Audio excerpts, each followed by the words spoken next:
Hey, it's Conrad Thompson, and you're listening to My World. And we couldn't do it without the Hall of Famer, the greatest professional wrestler of all time, your friend and mine, Double J, Jeff Jarrett. Jeff, how are you, man? Oh, Conrad Thompson, my man.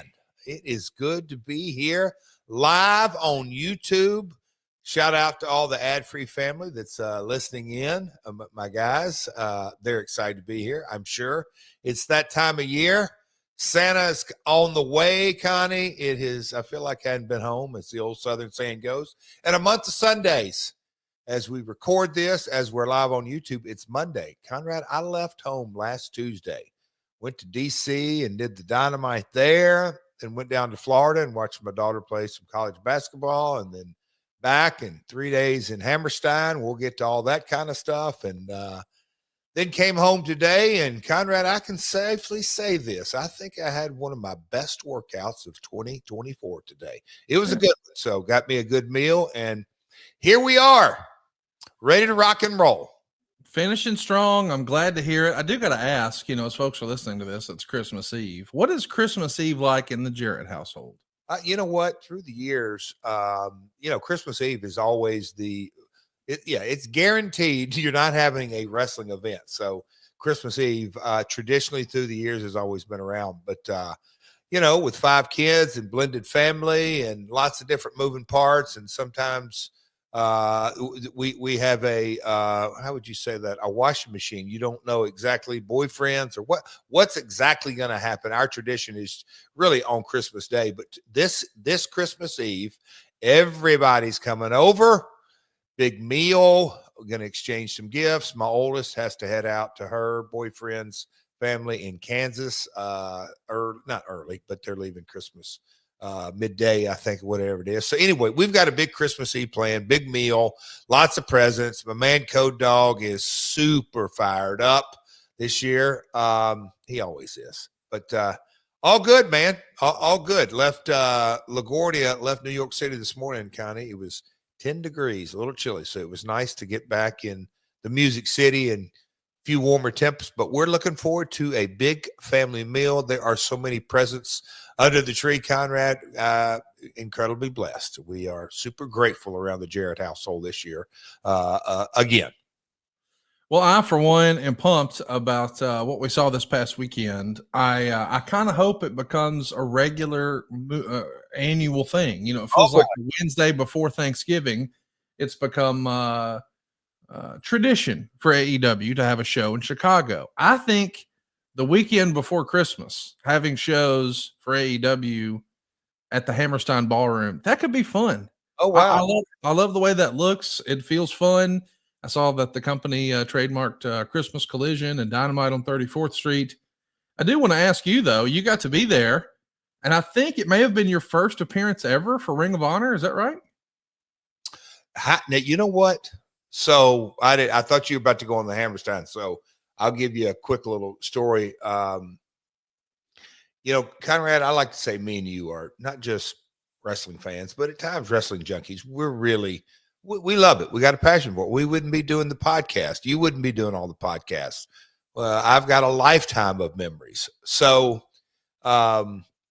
we walk into the Hammerstein on Friday, Conrad, and you have to enter the front side. I think that's 34th Street. Yeah. And so walk through the front doors, and you're in a lobby, and I could just see it's me, Karen, and Cody, and you can just kind of see the look on Code's face, like, wait a minute, where are we? Is this the arena? Then you open the doors and you walk into the Hammerstein Ballroom, and we walk up, and it's kind of the ceiling's low back in the very back, and so as you come out, he stands right at the edge where you can look up and see the balconies, see the ring, see the stage. They're doing a little sound check over this, and he looked over at me, Conrad, and said, "Yep, Dad, this is where you kicked Effie's ass, isn't it?"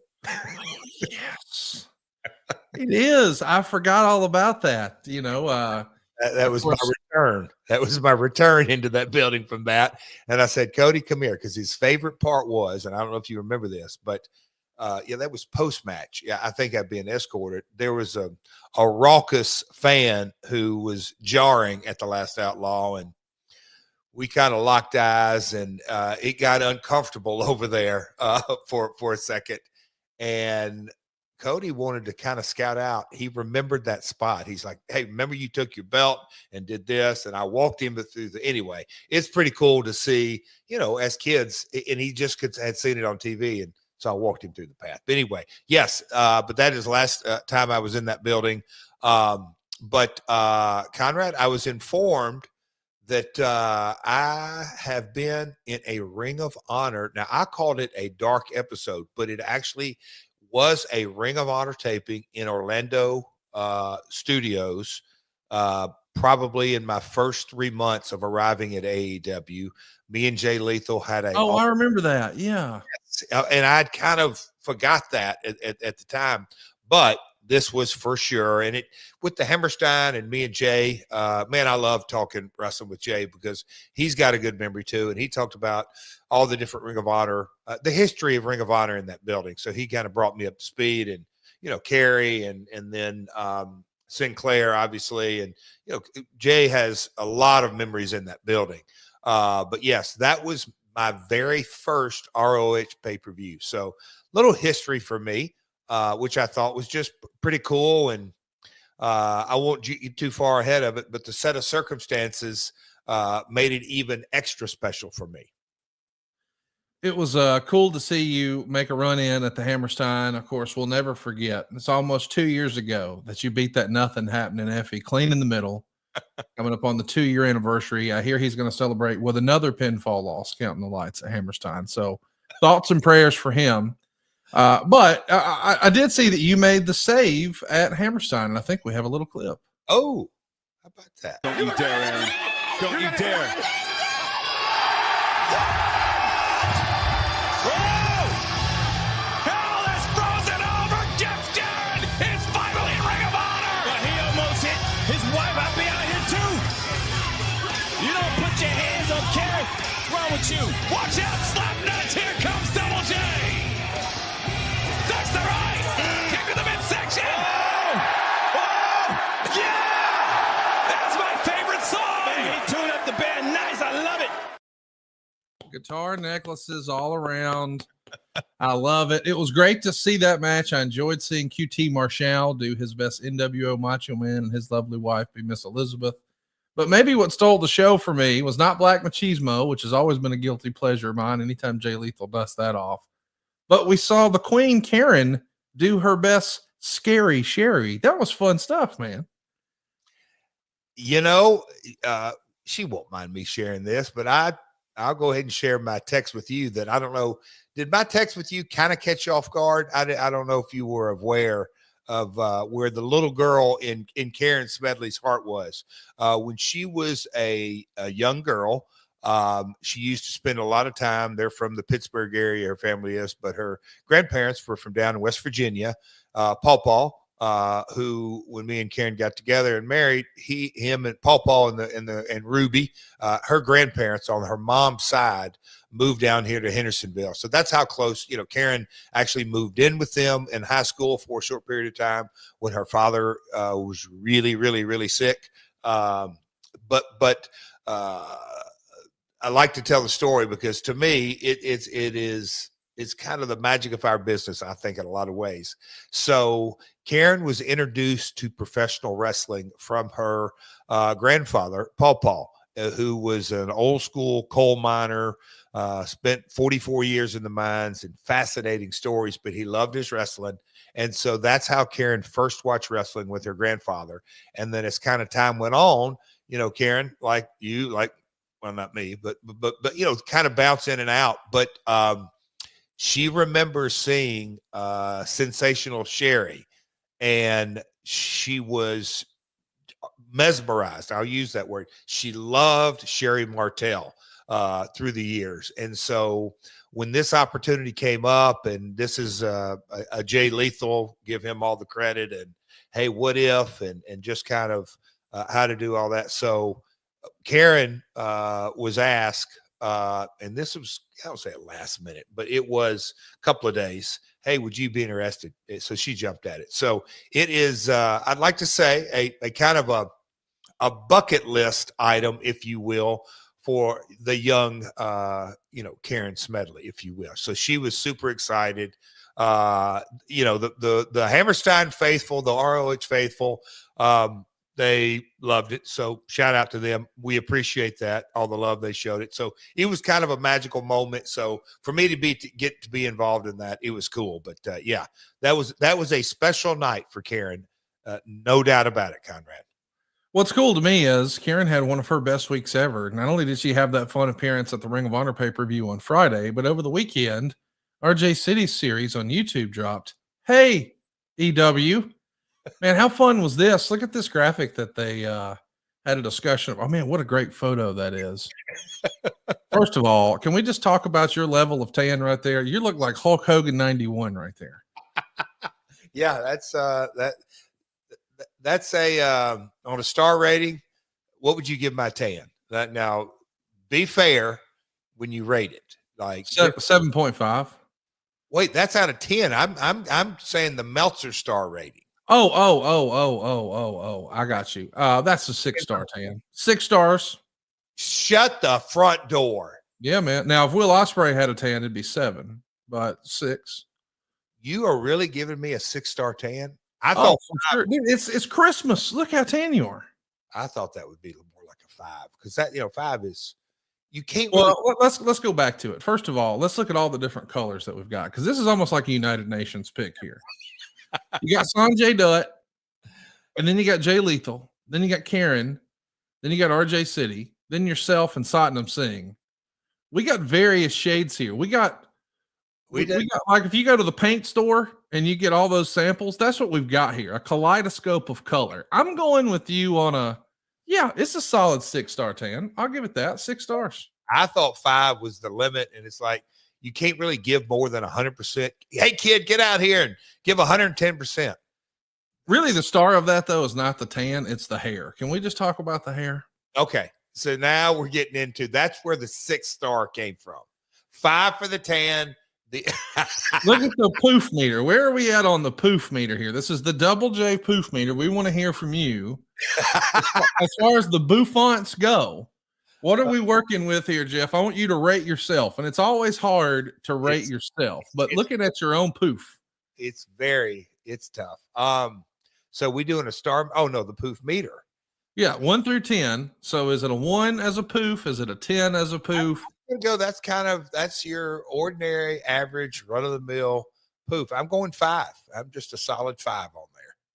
No, you're not 5 at anything. I mean, I got to give you 6. Just because. Conrad. Silva, you're too much. You crackpot producer, you man. You're a good man, Dave. I don't care what anybody says. The poof meter. By the way, it was a family affair. Not only did Jeff give someone a guitar necklace and steal the show with a 6-star tan and a 6.5 poof, but in addition to that, Karen got to do Scary Karen, I guess, instead of Scary Sherry, and a guest appearance on Hey EW. But the rest of the family got in on the action too. Let's see what young Cody Engel was up to. Oh my gosh. Big Boom AJ. Big Justice. And we are right here in the Hammerstein Ballroom, right in the middle of New York City, with our man Cody. And we came to bring the boom. How excited was Cody to meet those guys? If anybody really follows Cody closely, you will know that he wanted a picture, and I was kind of doing my day job. I said, come here, Codes, we'll get it done. So I just pulled my phone out of my pocket and shot it. And then I didn't look at it. I knew I shot it right and sent it right away. He posted it right away. It had to have been the blurriest Instagram post in history. And so Mama Karen got involved, like, what the hell? And then Jay Lethal, and they're like, Jeff, what did you send this boy? I said, anyway, so Karen reshot it and redid it. And we got the new one put up, but he was fired up. Shout out to those guys. AJ and Big Justice are, man, I tell you what, that I laugh and cut up with them, and they got their their platform and everything goes with it. But, you know, in their heart of hearts, they did we'll call it a special. They named all the kids, and they wished Jocelyn, Jacqueline, Jaron, Kiara, Cody, and got all the names right. AJ did, and wished them a Merry Christmas. But anyway, good guys. They heard AJ say, "Look, man, we just want to put people." It's how it all started for him. We just want to put smiles on people's faces. The boom and the Costco and all that. So it's good. But Cody, oh, Conrad, you can imagine. He was so pumped. He had that arm cranked up. If you look at the video back, I mean, as soon as they come on the air, Cody got in position. He was locked and loaded to give the boom. So fun time. Good. We had a really good trip.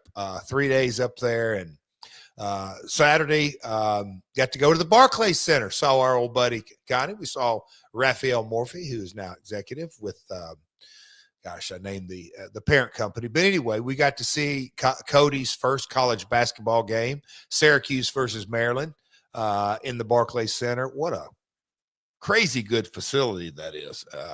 Have you been? You've been there, right, Conrad? You and Bruce? Yeah, Bruce and I did a podcast there a couple years ago. Yeah, so premier facility, fantastic. But anyway, Cody was fired up, and Karen leaned over to me during the ball game, and she goes, "You know, we started Cody kind of at a high level to come watch a college basketball game." I said, "Yeah, they don't have this kind of facility in Nashville, but Bridgestone's nice." But anyway, it was fun. So we've had Florida, watching my daughter, like I said, and Barclays Center, and a good weekend. We won't really get into the down spots of the weekend. We'll just move on through that. Well, I didn't see any down spots. All I saw was up. Efren is with us here live, and he says, "How about that Hey EW Double J? How about that Hey EW Double J? Where are you at on Hey EW? I know you've done it before. Is it time for a return appearance? I mean, I know you were just on, but the rumor and innuendo is your appearances are the highest rated, most downloaded, most viewed episodes in AEW YouTube history." Well, how about that? Silva, and I don't know if you can play this, but there is a clip.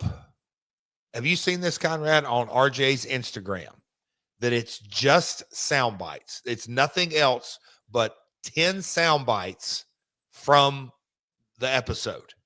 And if you can pull that up, I don't know if we can play it, but I would be safe to say that Cody has probably played these clips. We're easy in 3 figures right now. Easy, maybe over 100 times. Yes, when you hear it, because there's a sound bite of Lethal talking about shtick.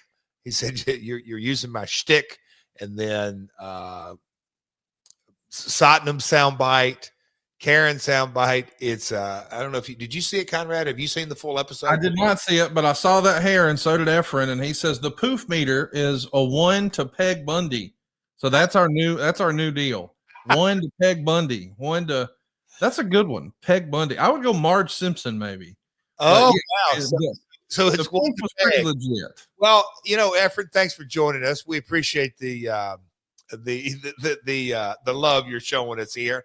But like is Peg 10 or above 10? Like on that meter that Silva has made up, is Peg a 10 or higher, or Marge? Efren thinks that Peggy Bundy should be number 10, or she should be the 10. Okay. But I know would be an absolute 10 though is what Doom Tribe T is saying on our live chat here at myworldpod.com.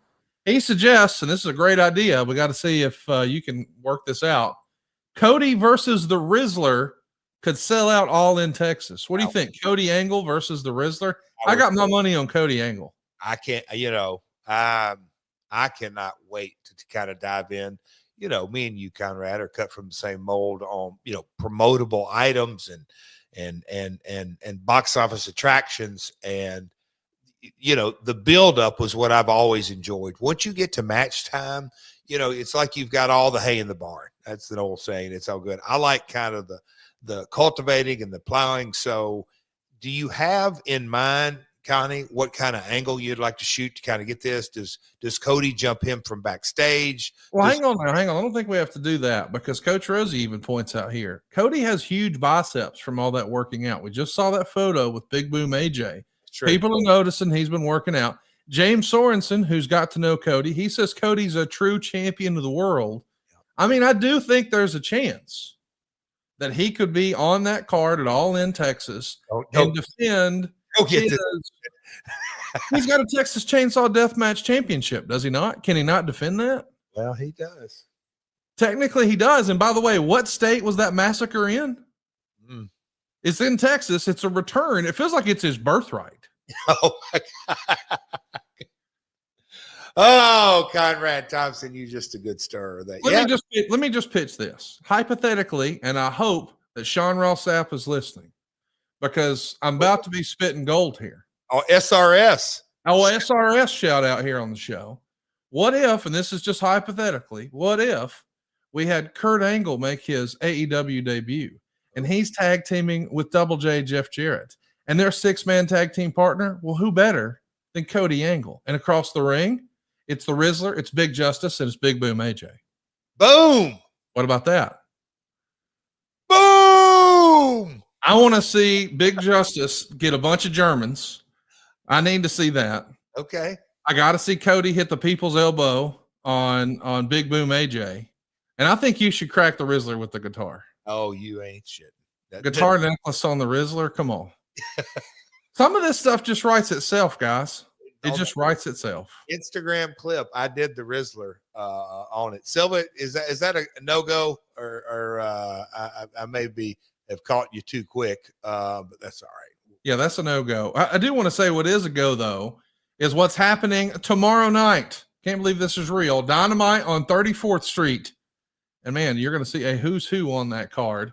How about Benjamin versus Okada? How about Claudio versus Commander? How about Darby versus Ricochet? How about Ospreay versus King? How about Garcia versus Fletcher? This is a who's who. It's loaded up. It's totally free, and it's Christmas night. Wrestling on Christmas night feels old school, but it's happening in 2024. How about that?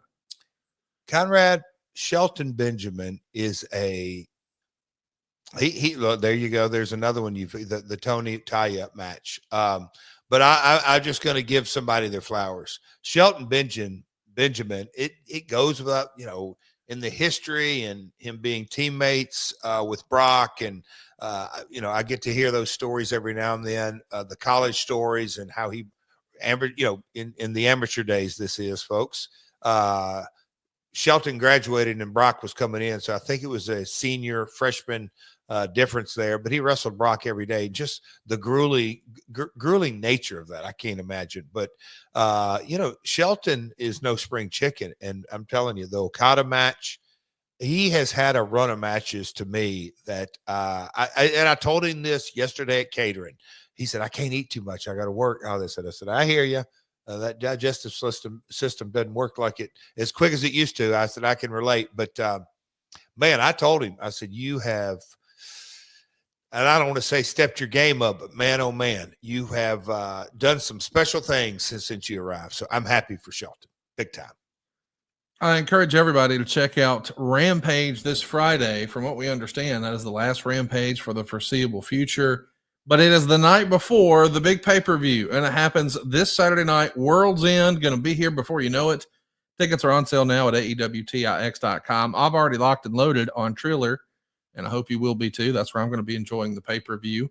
And what a pay-per-view it'll be. It feels like AEW always delivers on pay-per-view. I'm sure this will not be the exception. We just recently saw Chris Statlander and Mercedes Moné steal the show. Let's see if they can do it again. We're going to find out this weekend, this Saturday night. How about Mariah May and Thunder Rosa? They're going to hook it up for the AEW Women's Championship. Takeshita will be in there with Powerhouse Hobbs for the International Championship. So glad Hobbs is back. And the Dynamite Diamond Ring. Remember that? Well, MJF does. He's never lost it. But he's putting it on the line this weekend against Adam Cole. And in the main event, a four-way dance for the AEW World title. From left to right, we got Jon Moxley defending his title against Hangman Adam Page, Orange Cassidy, and Jay White. Any predictions? Who do you think walks away the AEW champion this Saturday night? Oh, Conrad, I have done many 0 hours at this point. And shout out again to Alex Marvez, who compiles all of the research. We all can do our own. And I do certain things and try to pull a few Easter eggs here and there, but Alex compiles. He definitely does more than the heavy lifting. But when you look at statistically, the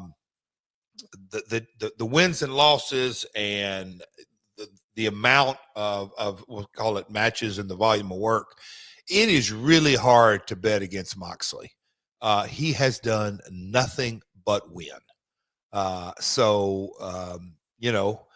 Hangman's in there, OC. Both of those guys have been super successful. Jay White's kind of the wild card, but it's hard to bet against Moxley at this point for sure.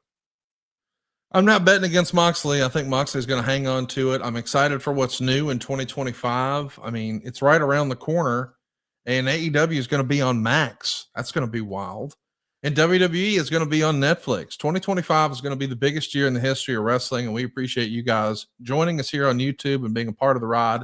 If you haven't already, hit the subscribe button. It's myworldpod.com. Be sure to turn that notifications bell so you don't miss it the next time we're live.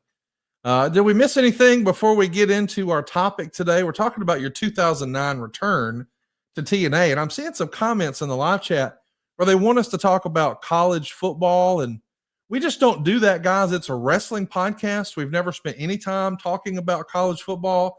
I would challenge anyone. Right?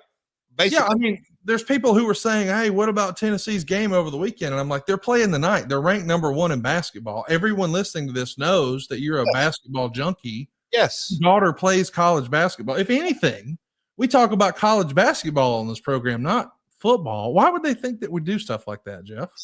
And I mean, Conrad, look, I have been traveling 6, 7, 8 days and a lot of traveling going on, but I'm almost positive college football's over in my house. I know I talked to Larry, your father, earlier today. He told me that I think he said something to the effect, Jeff, Labor Day can't get here quick enough. And I said, that's Larry, right. What do you mean? You've got the whole summer and you got lake life and Connie's got a beautiful place. And I know you're going to be spending time, down at the beach and all that. He said, I am, Jeff. But he said, I'll tell you what, man. He said, that's when the college football season kicks off. And I said, how could I forget? So, Super Bowl's coming up. I know they got a cool halftime act coming up, the pro. And I think there's a Christmas Day, Cody told me, pro football game, Steelers, Chiefs.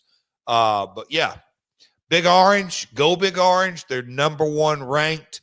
The program is on fire. So good old Rocky Top. I won't sing it for you tonight, though. Well, I mean, there's really nothing else to talk about. Nothing of any note happened football-wise. We don't even talk about that here on the program. It's a wrestling podcast, guys. Have we ever talked about? Not that I can recall. Now, listen, I want to throw this challenge down now. I challenge anybody listening to this who takes an issue and thinks that we're supposed to be talking about college football. Dig in the archives at myworldpod.com. See if your funky ass can find a clip of us talking about college football for one single segment. It never happened. Now, don't be bringing me any of your AI bullshit. I know what our actual voices sound like. And that's what they're going to try to do. They're going to try to say, oh, you won't talk about it because Tennessee lost. They didn't lose. They're ranked number 1 in basketball. You're not even listening. God, it's frustrating, Jeff. Conrad, the name of the podcast is My World with Jeff Jarrett. That's it. Who's a 2-time Hall of Famer? That'd be you. Who's a 12-time former world heavyweight champion? Double J. Who's a third-generation wrestling promoter?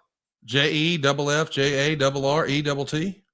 In the words of my podcast partner, and I hate to really say this, but who's the greatest wrestler of all time? Your friend and mine, Double J, Jeff Jarrett. I mean, you are. These are just plain old facts. I mean, I was in a group chat this weekend, and I made the proclamation when I was watching some great wrestling over the weekend that Penelope Ford is my second favorite wrestler of all time. Okay. You did. Second only to Double J.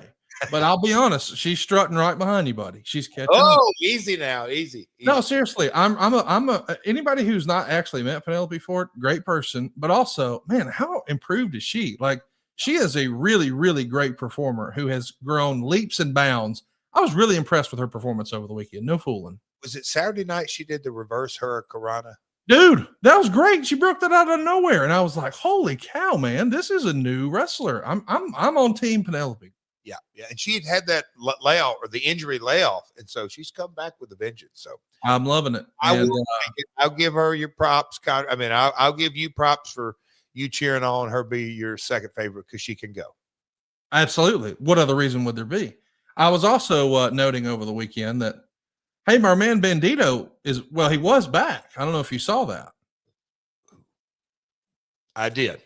And man,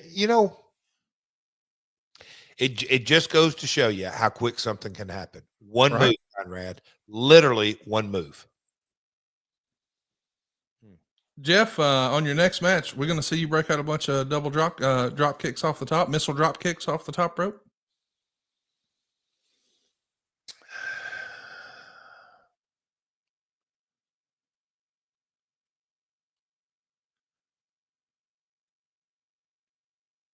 No. Let's talk about 2009. I'm so pumped to finally be here. Oh, here we go. Oh, wait. We talked. Nope. Pick up the tomatoes. No, I was just trying to make sure that we hadn't missed anything, but we've covered. I can't think of anything else of note that happened over the weekend. Not one thing. Nope. Pay-per-view this weekend. Yep. Dynamite on 34th Street. Yep. Christmas Collision. Wait a minute. Yeah. Okay. The final Rampage. Oh, you know what? I'll say this. Shout out to AEW post-production. They did a little package on us on Friday, and it was it's good. Because they were doing, look, the AEW, we'll call it post-production. They went around backstage and really getting different groups and different talents. And they were basically, hey, man, tell us about your 2024. I think it's kind of like a precursor to 2025 New Year's resolutions, whatever it was. And so they got us together as a group. And Conrad, no kidding aside, they picked ours to air on Rampage. We always have fun with it.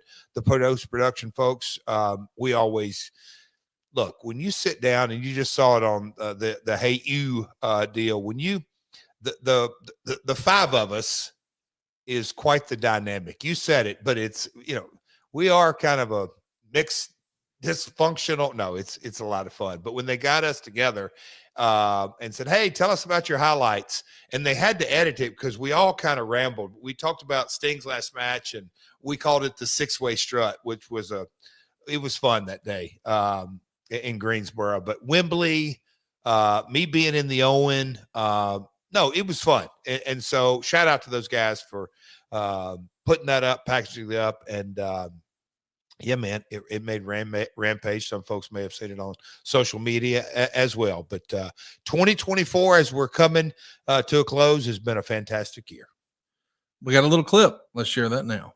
Asked us to look back and reflect on 2024. And Jeff, guys, what an incredible series of moments that we had in 2024. Wembley Stadium, over 50,000 people. Yeah. Jeff, your performance in the Owen Hart Memorial Tournament.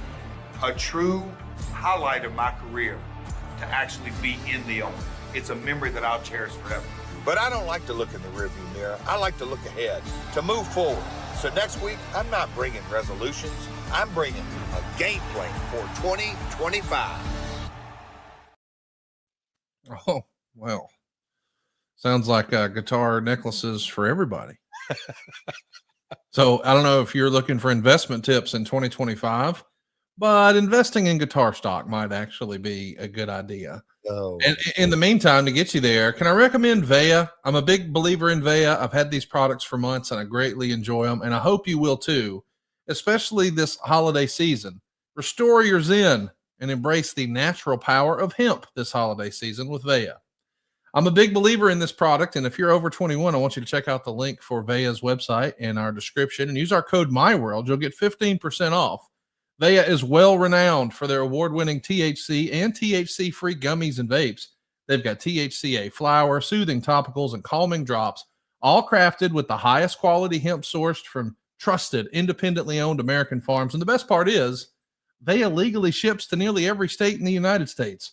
all in discreet packaging, directly to your door with a worry-free guarantee, and there's no medical card required. I want to mention too, they do have 0 THC products. So if THC isn't for you, you can still take advantage of their CBD line with products designed to help you sleep, focus, or give you the energy that's going to keep you going all year long. Their products actually range from 0 milligrams to 100 milligrams of THC. So they've got you covered no matter where you are in your journey. You can unlock the power of nature with Vea's organic and vegan hemp extracts. These are perfect for relaxation and rejuvenation. And as far as I know, Vea is the only lifestyle hemp brand. They use compounds found in hemp along with active plant extracts to create products with a specific effect in mind. And man, I got a kid at my house that really laid it all out. This is for this and that is for that. I don't want to explain anymore. I want you to go take a look. They are an industry leader. They've got over 500,000 customers served. They're made right here in the USA. They've got award-winning customer service. They've got quality ingredients. And most importantly, premium products that fit your budget. So this holiday season, gift yourself some peace of mind. If you're 21 or over, check out the link to Vea in our description and use the code MyWorld. You'll get 15% off. After you purchase, they're going to ask you where you heard about them. Please support our show and tell them we sent you. This holiday season, enhance your everyday with Vea. Jeff, before we get going, we've got a live studio audience here from YouTube. And Ty Claude is with us. My apologies. Ty Claude. And he says, hi, I'd love to get Jeff to check my promos out. Ty, we'd be glad to do that. DM us on our social media account at MyWorldPod, and we will be glad to take a look and review that in the coming days here on YouTube. Absolutely. Ty also wants to know, today's promos lack Memphis money drawing style. That's a question mark at the end. Do you think that today's promos are less about talking them in the seats than maybe they used to be? The shorter answer is absolutely yes. I like 1,000% yes. And I'm not pointing fingers at talent and not even the process. It is a different business. Promos like Memphis money drawing style. The promos used to be designed that you would say it from a studio or wherever it was, and your whole design was to get the people out of their house to go down and watch live, non-televised wrestling. So just the entire concept. Now it would be, in the pay-per-view world, but that in essence is kind of going away because of the streaming world. And yeah, that was the one thing Conrad I was going to go back to that January the 1st, the mother of all simulcast. That's going to be pretty cool for AEW, and you already mentioned Netflix. So we're going into another transition, which I think is appropriate. We won't get long-winded here, but the style of promo, yes, is gone, but do I think it's needed in today's wrestling? Absolutely, because I think it gives not only, most importantly, it gives the talent a focus of what the goal is. And so do you want them to watch the show next week or watch the premium live event? Yes to all of those. And I think that style is a missing ingredient in so many ways. I really, really do. Good question. But I think that laser, that'd be a great roundtable discussion with wrestling luminaries. Yeah. Yeah, it would. Let's talk about 2009. That's our topic today. We're going to talk about you coming back into the company. Let's just jump right into it. On the Observer that was dated November 9th, 2009, Dave wrote, lots of talk about where Jeff Jarrett fits in with the new regime. Jarrett is doing his first match in a long time, wrestling on November 14th in Princeton, Kentucky for West Kentucky Championship Wrestling, facing Dutch Mantell. This is interesting to me because you didn't take a lot of indie bookings back then. How does this come about? Are you trying to work off some ring rust with somebody that you know, like, and trust, or is there more to it than that? No. Yeah, when I was like, okay, that's in November of 2009, it was a Dutch deal. Dutch, the short answer is, hey, Dutch, Jeff, this is Dutch talking. Will you come work? You get to wrestle me. So you can imagine it was a walk and talk night, mission accomplished. But no, that was a Dutch deal. It was truly a one-off. We've mentioned it before, but in the meantime, Dixie's going to make a pretty controversial move in giving a fairly out-of-pocket speech to the roster and airing it on TV. I actually broke that down recently with Eric Bischoff, and we talked about it. And I think we landed on this was probably written by Vince Russo. Just the way it was framed and positioned, it felt like a Russo idea. A big negative, just saying, had his sort of fingerprints on it. Meltzer would say the following week in The Observer, the belief is that Dixie Carter is going to become a television character as the owner, whether she'll work with Hulk Hogan or feud with him, and where Mick Foley fits in as an executive shareholder, and whether Eric Bischoff becomes a television character will all likely be apparent in a few weeks. Now, Jeff, at this point, you've been working with Dixie for a while. Did you have any indication she wanted to be on TV prior to this? Well, Why are you laughing? It's just because we're 2.5 years in, right? She came in a lot earlier than that, didn't she? No. Oh, you and I. Yeah, the podcast. I think this has been, from a staff point of view, is because we try to keep a different cadence of TNA and WWF. Just keep the topics rotating. Make sure that we never talk college football or none of that nonsense. We try to stay laser focused. Conrad likes to go on tangents, gets long-winded from time to time. But this topic right here, just kind of this era, we've kind of touched on it. Now this is an episode that I think it's going to be fun. It's going to be interesting, and there's going to be not a lot of in-ring discussion. But to kind of jump off, I was wondering how are we going to jump off into this, and this is the jumping off point. So, gosh, Conrad, your question was, did I have any idea that she wanted to be on TV? The short answer would be yes, but I had hindsight on this episode is really 2020. But I thought it, but I had no real clue how bad she really wanted to. From about, I don't know, 2006, 2007, and I'm just trying to think, because Russo from time to time would say, hey, bro, she just wants to be, maybe a little bit here and there. And I'm just like, Vince and Dutch would agree with me. Borash would agree with people in the room. There would be debate. And I kept going back to, hey, guys, I really want you to understand the position I'm in, because I've been around long enough.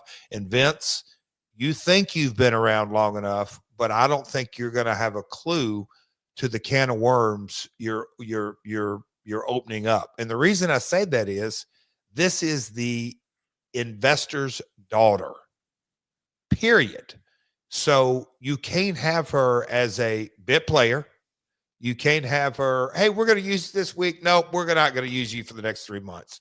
That don't work. I mean, she's the daughter of the majority owner. It just goes without saying. So Vince had come to me off and on for a couple of years, and I just, look, she never once, not one time, asked, hey, Jeff, can I be on TV? Can I have a role? Can I do this?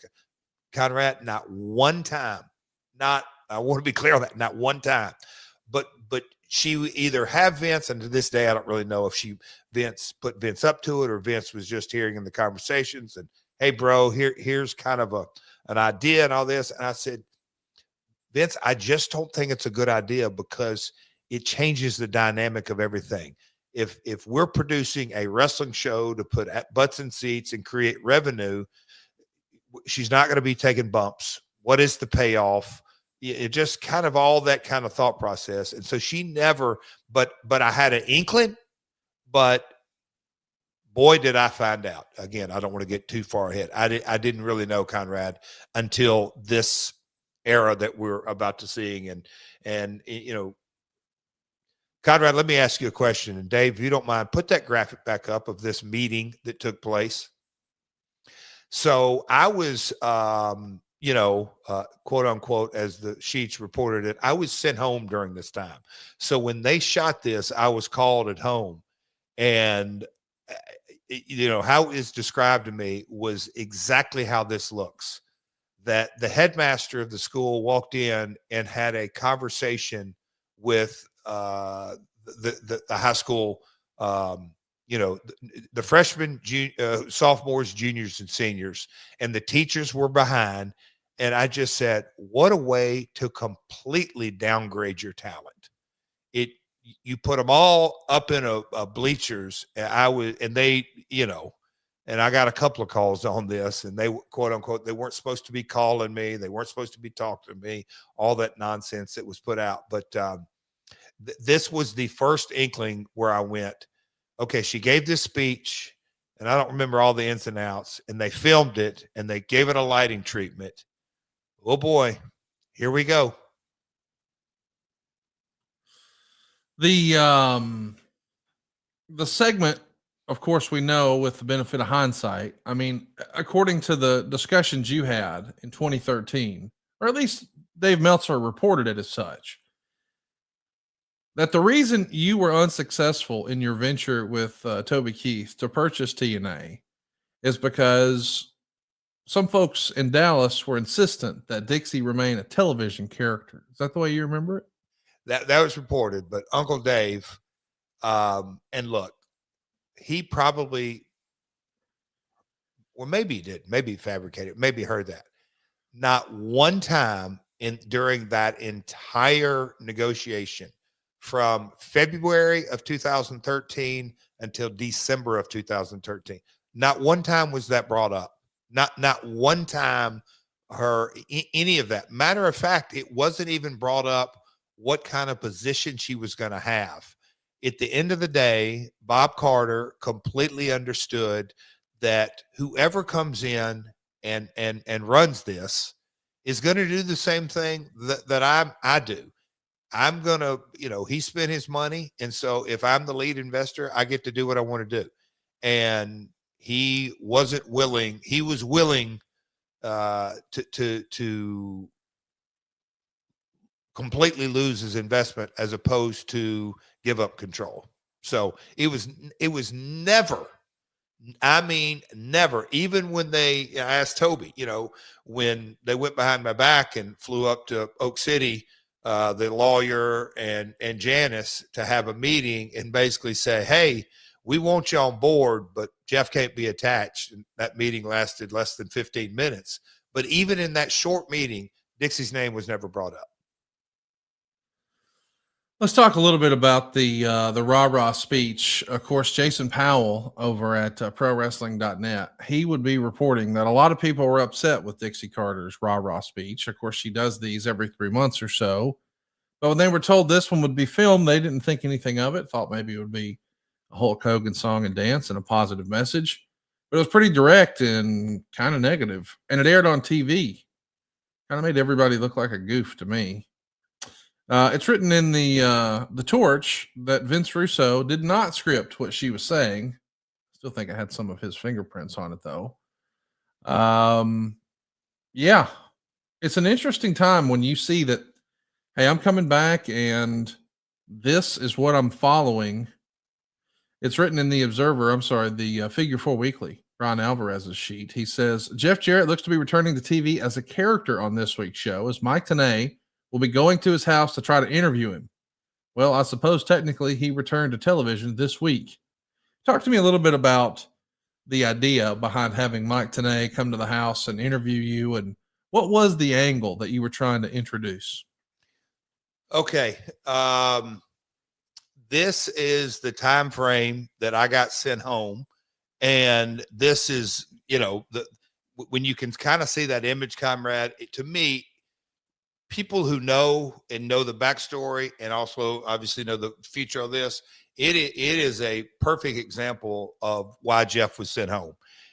The reality is Karen knew, Dixie knew the Kurt Karen relationship, the marriage had long been over, way before this. When it became, when me and Karen started dating, Dixie maneuvered herself, and I've said it multiple times on the podcast. She took this opportunity to do her power play, and we're going to get into this episode where people will say, no, why do you think it's a power play? Well, we're going to give you that answer coming up, in that it had nothing to do with Karen. It had nothing to do with Jeff personally. It had everything to do with, in Dixie's mind, Hulk Hogan became available. And this is I don't know if I've ever shared this on the podcast, but when those started taking place, and I was told, sent home, they didn't even really classify it as disciplinary or whatever it was. Jeff, go home. We'll call you. So I go home, and I get a call one day when all this is going on, and the Main Event Mafia disbanded in overnight. And we went from our best faction, our highest sustained ratings from January till August. And the power play took place, and the show overnight was upside down. Jeff gone. The front line was kind of disbanded. The Main Event Mafia was totally blown up. And Dixie knew that Hulk became available. And during that time frame, they were having phone calls, and I get a call. Again, I hadn't had a conversation with Dixie at this point, I don't know if it had been a couple of weeks or whatever it was, but Dixie was like, "Hey, can you go to Tampa?" And I'm like, "Yeah. What you got?" "We're going to meet with Hulk." "Okay. That's interesting." And I thought in my mind, so we fly down there, and that's when Eric and Hervey were there, and we have our conversations, and that was kind of the beginning of the relationship. Fly home. I knew then, okay, I see the chess pieces coming together. Dixie is going to completely nuke Jeff and his team and everything about it, and creative, and almost just kind of, in the words of a Spike executive, we're going to banish the Jarrett name and everybody that's associated with him. And that is really as that's what transpired. So, is Dixie telling you exactly why now is the right time to come back? Oh, as far as me coming back? Yeah. Oh, that was okay. So that we'll call it. We had the Hulk meeting, and hey, Jeff, we're just kind of trying to work through things, and she would try to throw heat on the attorneys, and we just don't know. And she'd try to throw heat on Kurt. Kurt didn't give two shits about it. He threw his temper tantrum day one, and egotistical, I think, like any male would do. But he was, again, that relationship was long over. It was what it was. Move on down the road. And so she kind of gave me the runaround on different answers, but I didn't ask because at that time I was like, okay, I'm still the single largest shareholder of the organization. We're going to come to some kind of either agreement or separation. Let's just kind of play this out. And one afternoon, one night, I get a call from Vince Russo. "Bro, what's up?" "Hey, Vince, what's going on?" "Well, hey, this is kind of what we're thinking." "Okay. Well, we've got Hulk and Eric in, and at this time, was Bruce there?" Conrad, help me out. I'm just trying to think if Bruce had come on board yet. I don't know, but I knew that because I asked Vince, as he's like, "Hey, man, we want to bring you back creatively as a talent." And I'm like, "Okay, do you know any other things?" And he goes, "My understanding, the lawyer's going to call you and kind of deliver you." So I'll jump into that real quick. The lawyer eventually called and said, "You're going to start back in January. Here's what we want you to focus on: live events and international. We think you can be, help us out, the company out the most there." I said, "I actually agree with you because I kind of see the writing on the wall, and you're going to have Russo in there. You're going to have Hulk in there." Before even Eric was a part of it, I knew Eric was basically working for Hulk. You just, and then of course, Dixie, you could just see all of the pieces of the puzzle moving down. That's why I was asking if Bruce was already a part of that. No, October 2010. He's a year away. So, okay. So it's just that group right now. And so I'm going to work on international and live events.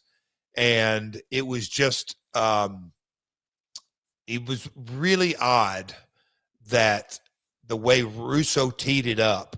Hey man, we want to bring you back under this and the new regime. And okay, at this point, I wasn't told about the 6-sided ring. I wasn't told about just the positioning or anything. It was, hey, we want to bring you back. But here's what, and that's when it was, hey man. And again, I think we joked about this. I think I'd gone a couple of days without shaving, and we want you to have the look that you're kind of, just disheveled and not really engaged in work at all. I'm like, okay. I said, Vince, I don't grow a very good beard, but I'll do my best. You grew a great beard. We got a great photo of you looking like Scruffy McGuff here. Look at that. Horrible. Dude, that should be a look. Like you look like Hangman Adam Page's uncle right there. It's shot right over here on the lake, Conrad, this little place. So listen, we know you're going to be coming back into the fold here, and we know that there was lots of rumor and innuendo. I'm glad you cleared that up. I don't know why that's been this big secret, but you weren't interfering in anyone's marriage. They had long been separated, and that was all misconstrued. But you sort of teased it a minute ago, and I wanted to ask, you said she was setting herself up for a power play, talking about Dixie Carter. Well, let me just ask you this. The Figure 4 Weekly would report in mid-December of 2009. Jarrett was at the tapings last week and had a meeting with Angle. No idea what was being discussed, but the direction they're going in storylines, they were probably going to work things out and decide if this was really something they wanted to do. Foley and Jarrett on Impact agreed to walk into the Impact Zone next week with Jarrett's held high. But that apparently didn't mean in front of fans because nothing of that sort was taped. So we're finding out that you're going to have a meeting with Kurt. I mean, is that what you guys were discussing? Like, hey, can we work together? Because the Observer and all the newsletters were saying it's clearly heading towards a storyline. And that is the natural thing. Like if fans believe, hey, there's a real thing. Okay. We want the art to mirror life or whatever. And obviously, we know we're going to get there, but did you have a private meeting and what can you share with us about that? No, again, it is the wacky world of professional wrestling. And if you want to write something that you think or hope to be true, hell, let's just write it out there. No, none of those discussions. Again, that's where I'm kind of going with all of it was nonsense. I mean, if Dixie would have give 2 shits about 5 kids, then, and if she really thought there was a problem, she wouldn't have done the things she did. I'll just say that. But it was what it was. There was, the head held high statement was a pre-tape, right? Conrad, you're alluding to that one. No, they say it was it wasn't televised, that it was just you meeting in real life. Oh, but no, but I thought the line about Foley, you're going to walk. Oh, yeah. That was pre-tape. Yeah. So we're kind of telling 2 different stories. Pre-tape says I'm going to walk in the building head held high. In real life, I was coming back to work, and not to say Kurt was a non-factor, but in this set of circumstances, Bob Carter, Dixie Carter, Hulk Hogan, Eric Bischoff, they didn't like, hey, Kurt, Jeff's going to come back to work. Is that okay with you? No. They didn't give 2 shits about what Kurt thought. Of course, we've got Mick Foley trying to track you down here on the lake. They find you your favorite restaurant, and it's certainly insinuated that, man, you've just turned to the bottle. Of course, we know that with the benefit of hindsight, maybe that wasn't the best call, but no, I mean, Conrad, I don't mind. Look, praise God. I had a conversation at the gym right after today. A guy came up, and anyway, I did one of those crazy workouts today, and he's like, I don't think you did this 10 years ago. I said, I promise you I didn't do that workout. The guy, Corey, training me. I said, I'll speak for him. I promise you I didn't do that. But no, that was the vibe. That was the look that Vince Russo wanted. That, man, he's not into work. He's disheveled. And we didn't mind, touching on the fact, oh man, Mick did have to go into a bar to find him. We didn't want to be overt with it. Yeah. But it wasn't lost on the viewer. I mean, that shot right there, there's around. So yet by design, we wanted to at least allude to Jeff. He's not with the kids, he's not with the family. He's not, this is where he's at. So the tease is, you're saying in your conversation with Mick here, the punishment didn't fit the crime.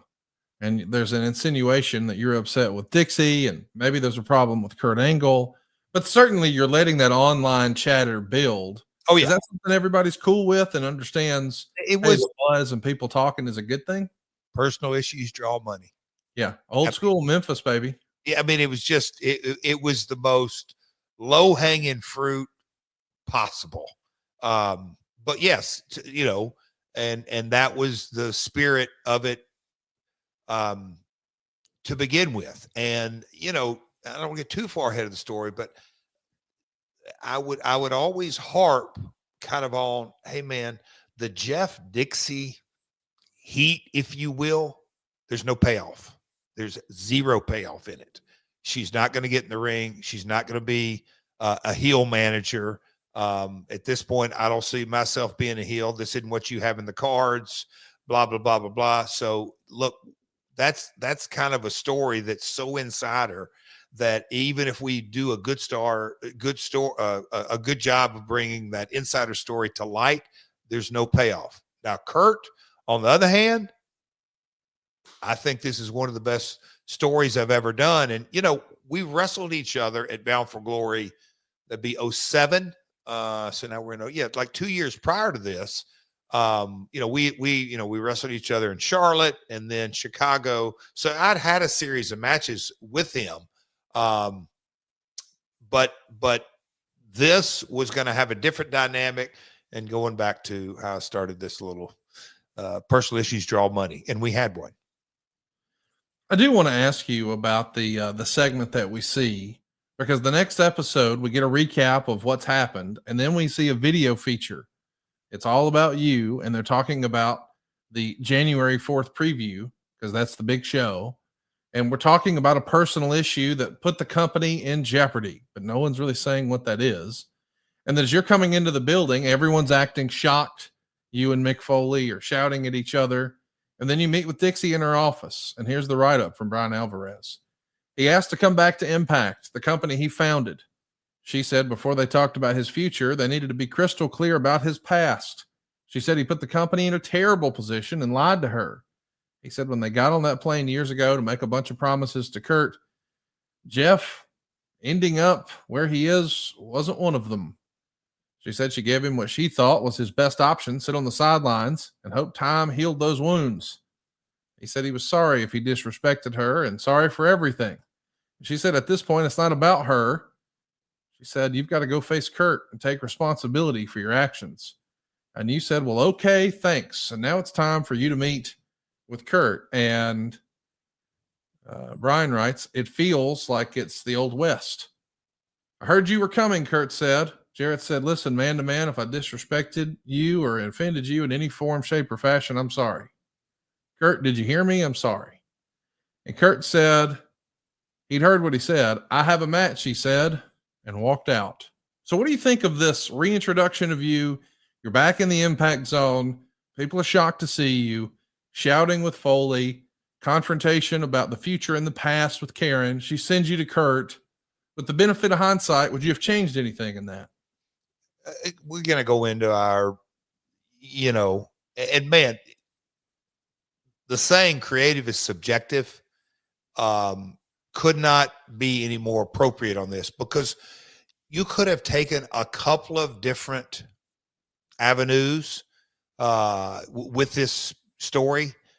But as Dutch Mantell would often say, we were going to end up at the same spot. So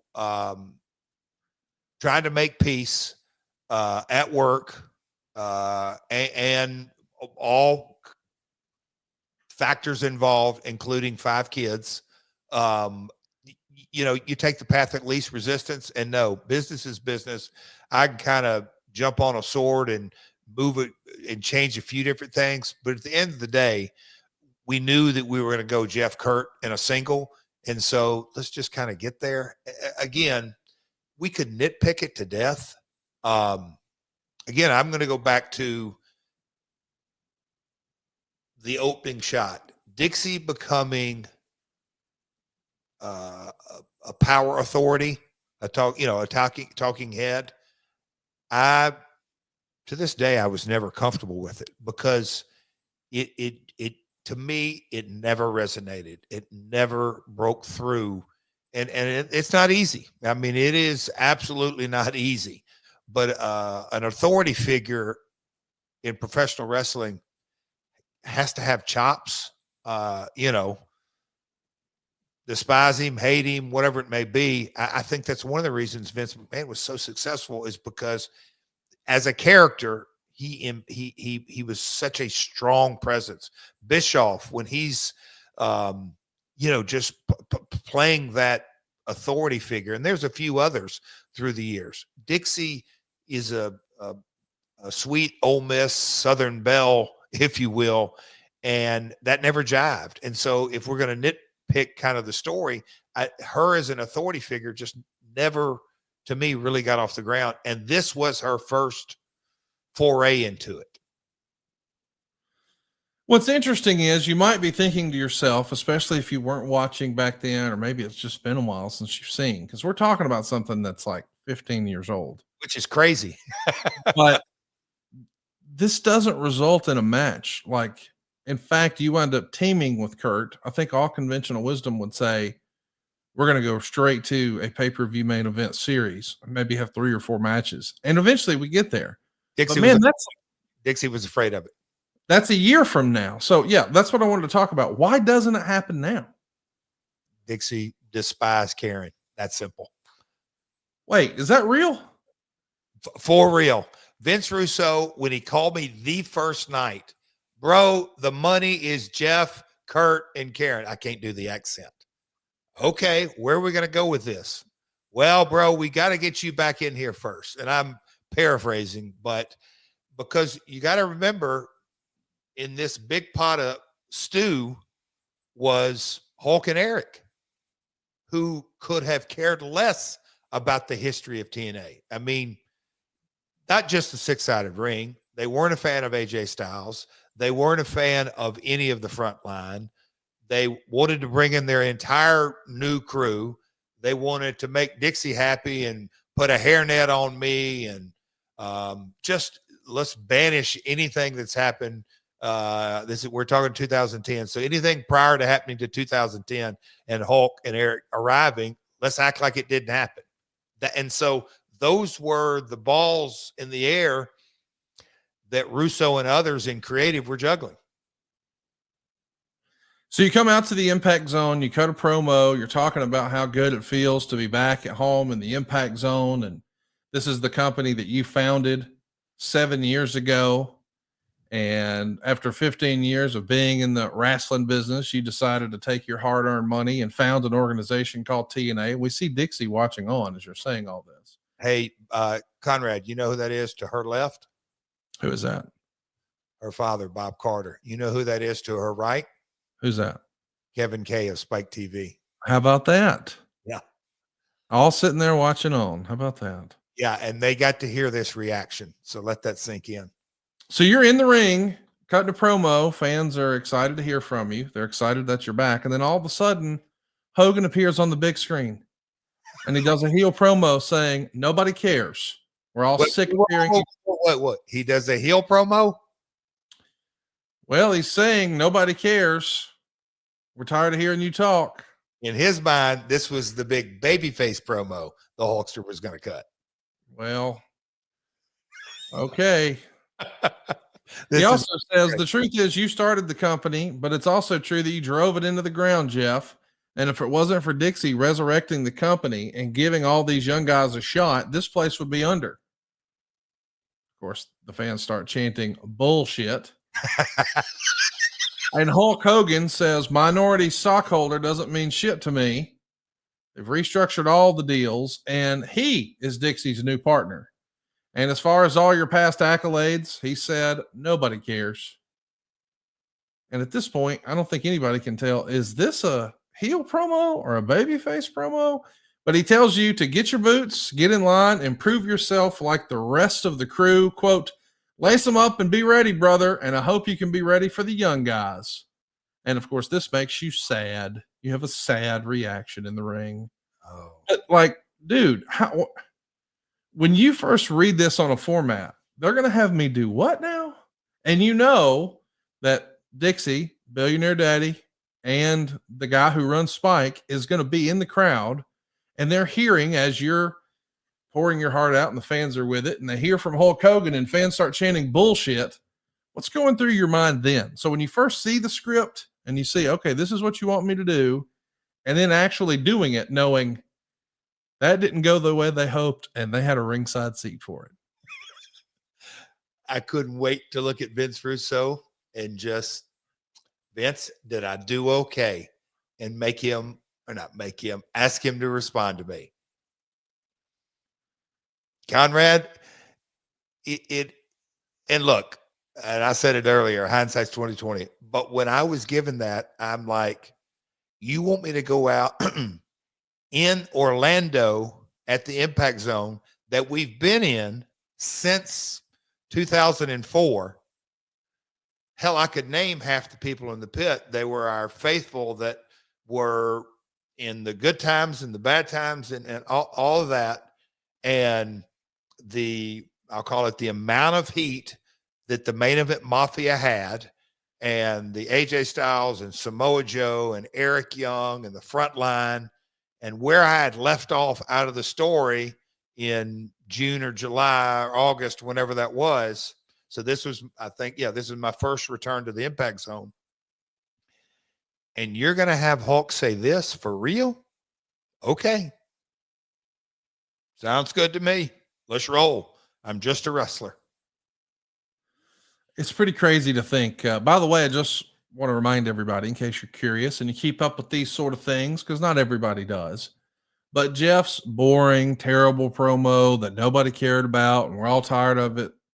1,783,000 viewers for that segment. That's just here in America. That's 1,783,000 viewers tuned in to watch your return. Those are good numbers, Jeff. Even in 2024, it's a pretty good number, bud. Pretty good number. Not terrible. They do some more TNA tapings. We got the Go Home show for the big Genesis pay-per-view. You're going to come in to see Hogan and Bischoff, and you're going to say that you're the one who built TNA. Bischoff says that's not true. You almost destroyed TNA until Dixie Carter saved the company. And he tells you that he and Hogan are going to turn business around. And then Hogan tells you to beat it. Is this the most surreal thing you've ever been a part of? Like, this is my fucking company, and they're doing this on TV. Like, I appreciate that you're being a good soldier and being a good teammate, being a good player. But this has got to be like, can you imagine a scenario where Tony Khan is being told, hit the bricks, get out of here? Like, that's not going to happen on AEW TV, I don't think. No. My lawyer in the background was none other than a current AEW production manager, Mr. Steve Small. Long time. He worked at WCW, and he was our guy. Great man. Love Steve. Just saw him this week. But Conrad, I'm going to go back to kind of, our business is so fascinating, and I would give anything for going through this experience, because, silence is an answer, and silence is powerful, and keeping my mouth shut and just letting things play out. By the way, I don't like when you hit me with that bullshit in real life. Silence is an answer. You'll be texting me and I'll be recording a podcast or something, and you'll be like, silence is an answer. It's like, damn it, Jeff, I was working. I'm not avoiding you. I've never missed a call. Shut up.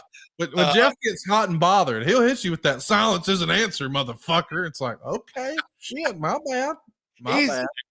But no, the thing that was like the people in the office, Conrad, because I was going in the office, 5 days a week, but every day, not in Orlando, and to hear their comments and their eye rolls and, hey, we watched the promo the other night, and going into the studio and hearing that, and the complete disbelief that I had that, I'll say this, I believe truly that Hulk Hogan has no peers as far as a wrestler take caring of themselves.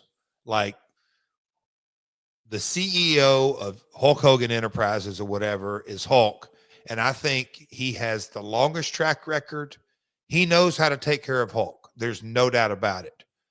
But I was amazed at his lack of business acumen of being a professional wrestling executive. Mm. And I say that, as a friend. I consider Hulk a friend. We hadn't talked in years, but if I saw him, hey, brother, and all this. And obviously, Eric, we're in the same podcast family. And I am well aware that Eric worked for Hulk, and Eric wasn't going to cross the boss. That's how you get paid. I get all that. But Hulk, being in this industry and being as successful as he had been or has been, night one, when you hear that promo and you're doing, hey, brother, and doing that whole thing, and they're booing the hell out of you and saying BS, why they didn't go immediately that night and say, hey, guys, we got to make a pivot here. We got to make the people boo Jeff. So we got to tweak this story. Jeff's a hell of a heel. Let's bring Jeff in here and say, Jeff, we need them to hate you. We need the, and I would, okay, so let's all get together and try to figure that out. But again, Hulk is only performing for a party of one, and that's Dixie Carter. Not Bob Carter, Dixie Carter. And Dixie wanted this to be said to me and put in the position, and you can call it, she might have thought she was humiliating me or whatever it was. But it's amazing how this played out on Spike Television. And it goes without saying, 2010, we kept our numbers. You can look at 11, then the death spiral happened, and I don't want to get too far in the episode we won't cover today. And then 2013, and they didn't come to terms with Toby because they don't want to give up, and blah, blah, blah. In 2014, came to that match for her. And this is the beginning seeds of it. You can just clearly see it. Why Hulk didn't pivot on these silly pre-tapes, knowing that you're spitting in the wind. And I'm talking about from a creative arc. They were barking up the wrong tree, and Vince knew better, and Vince would have the conversation with me. And like I said, people in the office, everybody knew we were barking up the wrong tree from the beginning, but kept on. Let me give you a compliment here. Rewind 89 is with us here live on YouTube. And this is why we do these live YouTubes. It's myworldpod.com. If you haven't already, hit that subscribe button. He says about 8 minutes ago. Oh, no. You know you got a big dick, Double J. Multi-time world champion, all-around nice guy, friends with the most famous singer in the world. You just win, Double J. You just win. So he's talking about your wiener. Your wiener is now world-renowned. And when you want a big old raging ding-dong, it's JEFFJARRETT straight over to BLUECHEW. Come on, BlueChew.com. It's like the stroke that keeps on giving. That's what Mama really wants under the Christmas tree this year. She wants her stocking stuffed, and you can help her with Blue Chew. It's an online service that delivers the same active ingredients as Viagra, Cialis, and Levitra, and it comes in a fraction of the cost and in a chewable form. The process is simple. You sign up at BlueChew.com. You consult with one of their licensed medical providers, and once you're approved, you'll receive your prescription within days. Blue Chew's tablets are made right here in the USA, just like Double J's Ding Dong was, and is prepared and shipped directly to your door. Now, Jeff won't bring his wing to your house, but you can get that Double J level hard on at your house. And the best part of all this, it's done online. That means no visits to the doctor's office, no awkward conversation, no waiting in line at the pharmacy. You can take them anytime, day or night. So plan ahead or be ready whenever an opportunity arises. Blue Chew wants men rock hard. We've got a special deal for our listeners. Try Blue Chew free. Just pay the $5 shipping and checkout when you visit BlueChew.com. That's BlueChew.com to receive your first month free. Visit BlueChew.com for more details and important safety information. And we thank Blue Chew for sponsoring My World with Jeff Jarrett. And Jeff, here's what's great about Blue Chew, really. It's like when you want to get your ding dong real hard, but you're looking for a deal.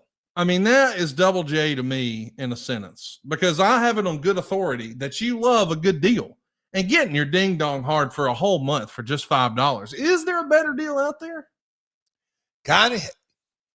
In the Hey You episode, I referenced old Blue Chew for us. So, pal, take that and chomp on it. You're chomping on a lot of things with Blue Chew. I'm just saying. It's like the 12 days of Christmas. Come on now. Keeps on giving. And you won't be Tiny Tim at your house, if you know what I'm talking about. Come on now. Go to Blue Chew right now. Check it out. You'll be glad you did. Hey, so let's talk a little bit about what's written in the Observer here, because this kind of catches me off guard. It says, despite what has been told to some people a few months back regarding Jeff Jarrett not being part of the office and only talent, Jeff has been working in the office for some time, but he's not involved in any creative decision-making. This is all according to the Observer in January of 2010. For example, when Pat Kenny was asked to return as an agent, he asked about Jeff and was told that Jarrett may return as a talent, but he'd never be in management. And in an interview with the Poughkeepsie Journal, you categorized your role as, quote, I'm involved in all aspects of the organization. Here I am today, coming in early, promoting the show, ambassador for the company. From the marketing yesterday, I had a call with Jack's licensing. We talked to French promoters a couple of weeks ago. So a little bit of everything, a jack of all trades, a master of none. And of course, you're answering questions here, talking about your plan is to stay at the Impact Zone. And Hulk Hogan is, of course, doing media saying, nope, we're going to tour arenas all over the country. And you're going to say, actually running the same building is the most cost effective. So we've got sort of two things happening here. It feels like you're out there trying to do what you've always done, but it feels like, it reads like some people in the office who don't want you doing that, but perhaps don't have the balls to tell you that. Is that right? I called Dallas and wanted to be clear because, and again, people that don't understand the business, you can't tell them.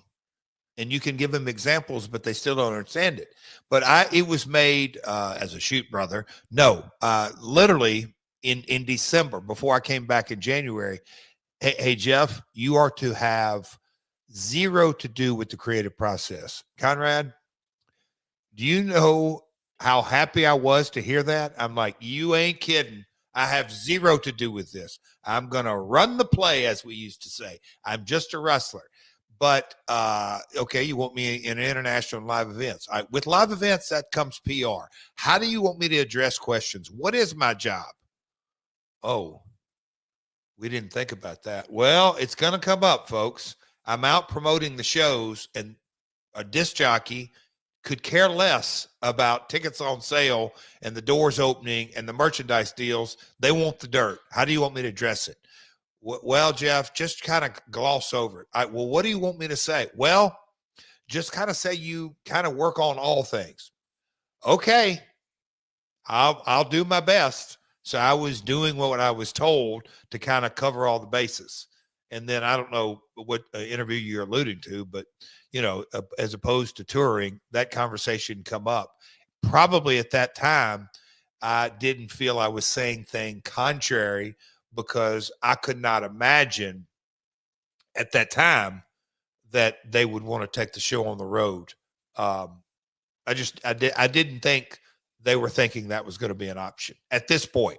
It depends on what month you're talking about. When I started to hear the rumblings, hey, leave the Impact Zone, that's the problem, I chuckled. I'm like, yeah, the six-sided ring was the problem too, but keep swinging and miss, guys. You're going to appear on Danny Bonaducci's radio show. You're trying to get some publicity for TNA. You're having a little fun talking about you're going to steal his celebrity championship belt. Of course, Rodman actually won it on the show, but he didn't give a shit about the title. And you actually say celebrity championship wrestling was a huge, miserable failure. Now, of course, that's not the way Double J would ever talk in front of a microphone unless there was money in it. So, of course, we're doing that to set up you and Hogan. That's a little storyline. Did you watch any of Celebrity Championship Wrestling? Look, when professional wrestling gets anywhere outside of I'll The call it lines. Yeah. in the original. I love it. I think, well, we could play with this forever, but yes, I watched it. I thought of course, me being not only a wrestling junkie and a wrestling promoter and executive producer, I think they could have done different things. I think there were too many celebrities, but I believe there is. What is Logan Paul being the U.S. champion? Isn't that kind of celebrity wrestling? 100%. Yeah, I mean, it's in essence, and I'm not saying that Logan Paul's in-ring talent is exponentially better than the celebrity wrestlers. But hang on now. Listen, Logan Paul's a great athlete, but from what we've heard, every match that Logan Paul's ever had has been one he's practiced over and over and over and over and over and over again, either in Puerto Rico or with Shawn Michaels in Orlando. And if everybody got to have their own, every match that they have, they get 3 months of practice with Shawn Michaels, I bet they'd all be bangers, Jeff. I do not want to discredit my man. He's I'm not saying he's not a great athlete, but I'm just saying the idea that we're acting like, oh, he's not a celebrity wrestler. Yes, he is. Oh, sure. He's not making towns with the boys. No, sure. Come on. Yeah, no. Tell him to go to the ring and put in 20 and don't talk to you. Let's go call it in the ring. Come on. No, I'm with you. Okay. Point taken. I'm not shitting on Logan Paul. I think he's a great value add. If you and I were making decisions with WWE, we'd do nothing different with Logan Paul. It's a home run. But the idea that we're going to say, well, he's not a celebrity wrestler. Yes, he is. He's certainly a celebrity wrestler. Come on. 1,000%. How's he doing on his merch? I've wondered about that. Is he? I can't imagine it's good. I mean, the reality is, I'm not saying that to be shitty. No. He's been a heel in the company. Okay. I'm with you there too, but it's a barometer. That's all I'm saying is it is, because look, he's selling a shitload of Prime and the placement, and there's a reciprocal upside and benefit and all that. But I'm curious, as they call it, the WWE universe, who in the WWE universe is emotionally connected to him to buy his merch? Where does he rank? Okay. I don't think he does. Okay. And that's, I mean, that ain't the end of the day. He's bringing benefits, as we've just discussed, as being the celebrity stepping in. But I wondered how his merch was moving. I think his Logan Paul merch is selling to Logan Paul fans who followed him over to WWE. And if you were a Logan Paul blog fan or Vine fan or whatever, he's been around forever and he's an OG creator. So when he comes over and he's got a new t-shirt or he's got a new, hey, this is the mat he wrestled on, because they sell all those collectibles. I'm sure the Logang or whatever they're called, the Logan Paul fans online, I'm sure they're all over it. But I can't imagine that a traditional, dyed in the wool Monday Night Raw fan is like, oh my God, Logan Paul's my favorite. They probably think he has great matches, but to your point, there's no emotional investment in Logan Paul. Okay. So, I mean, what you're saying is Cody doesn't have anything to worry about. No, Cody, Rhodes or Angle have nothing to worry about. We have more emotional attachment to both Codys.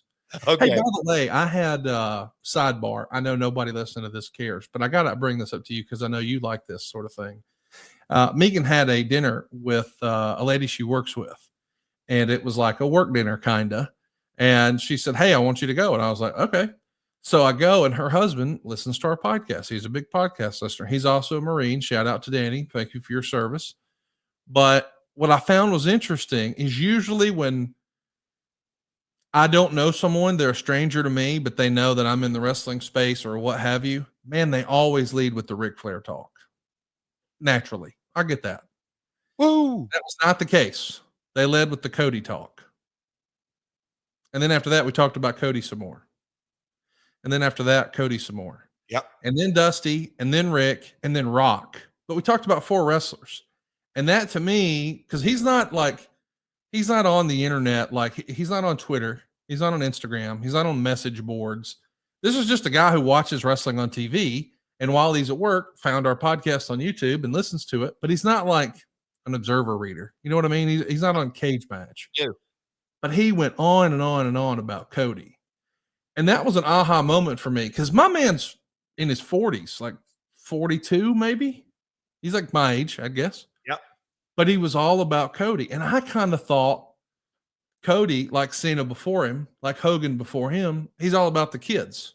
So, like the Cody super fans are going to respectfully be younger kids. And the idea that I had a 40-something-year-old man, Cody, not Flair, not CM Punk, not any of the other stuff, not Roman Reigns, not Drew McIntyre, none of that, just Cody. It was a aha moment for me. Interesting. It always brings me back little things as you're saying all that. You know, the oh boy. I got to reel it back in because I feel myself getting long-winded. But, you know, Vince McMahon putting the talent on TV for a year before he even tries to shoot an angle with him. My old man saying, look, Jeff, we've got to just stay consistent with you. You're not going to move any needles, so to speak. The general public, the acceptance, you know, it was like 5 years before Lawler, you know, just you're thinking years. But at this point, how old is Cody Rhodes? That's a great question. Let me look real fast. Yeah, but that being said, it just time takes time. 39. Yeah, so I mean, he's not even a wrestler prime yet. Time takes time, and yeah. So that is something. And you know, the Cena year coming up, I just like. We can go through the iterations from the WWF 80s, the Hogan, you know, the literal passing of the baton sometimes happens. Sometimes it's pretty, sometimes it's not. Like Hogan to Brett was not a pretty handoff, would you say? I would agree. And we'll call it Brett to Shawn, not a real. And look, I'm not putting anybody on any certain level. And you know, you had Sting and Hulk. And Flair, and look, I'm not trying to get into that discussion, but you know, when you look right now and just kind of how things are transpiring, the Cena to Cody handoff, it's going to be magical. If it happens. I mean, we don't know for sure what Cena's doing next year, but you got to assume that one of the stories is going to have to be about him trying to do something with being the 16-time champion, but we'll see. They're going to be opponents. I'm not saying that, but he said it's his final year. Yeah. And you can just, and I'm not saying like you know, I think Cody is, because right now it's still Cody Roman. I mean, there's 1A and 1B. Would you not say that? Yeah, I mean, I think it's probably Cody 1A just based on merch and things like that. But I'm saying I didn't mean to get into the sidebar here and spend a bunch of time on it. I just know that it's something that caught me off guard, and everybody listening to this knows that I'm a huge Cody mark. I'm a big fan of Cody Rhodes, the human being, and he's my real life friend. And so I'm going to pull for him, and I'm going to wave the banner for him just like I do for you everywhere I go. But I'm biased, and I know that. And so when I sit down with someone who's not in the bubble like I am, because I'm way in it, it's crazy how far in I am now. And he says, hey, man, Cody. It was like, oh. How about that? Yeah. That's big. That's interesting. Gotcha. Hey, I do want to ask you about what's written in the Observer here in February of 2010. It's a recap of what was happening on TV, and let me just lay it out and get you to react to it. Jarrett was backstage with Hogan and Bischoff. Remember how this Hogan versus Jarrett feud was supposed to portray both as faces? Then they turned Jarrett because fans were booing Hogan. Well, now Jarrett is back as a face. Jarrett apologized for something, I guess because the fans booed Hogan. He wanted to get a fresh start. Bischoff didn't like it, but said Anderson needed an opponent and he needed a main event.